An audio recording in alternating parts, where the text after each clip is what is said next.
Good morning, good afternoon, and good evening. You may not know me, but I would like to tell you a story. One time there were three men: a Puerto Rican man, a Mexican man, and an African American man. And they were at work, and the conversation came up of Christianity.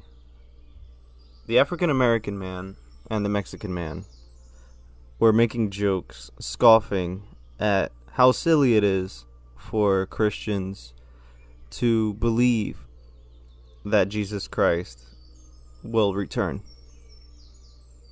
The Puerto Rican man grew up the courage and told them both, the Mexican man and the African American man, that he believes in Jesus Christ. The Mexican man quickly got quiet and exited from the conversation. The African American man looked at the Puerto Rican man, and he was asking questions. Finally, he says to the Puerto Rican man, "Do you honestly think some man can come back to the earth thousands of years after he died?" And the Puerto Rican man replies, "He died once, but he came back."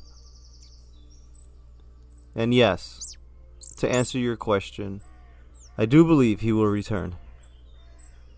The African American man says to the Puerto Rican man, "Everything you believe has been written in a book by some random guy you don't even know. You believe in a book. It's just a book. It has no substance. It has no meaning."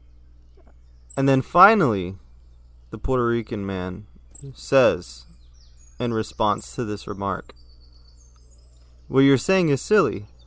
You're telling me that I believe in a book, but do you not believe in every word that the dictionary says?" The African American man looks at the Puerto Rican man with his mouth open in shock. And the Puerto Rican man says, "I gotta go. I'll see you later."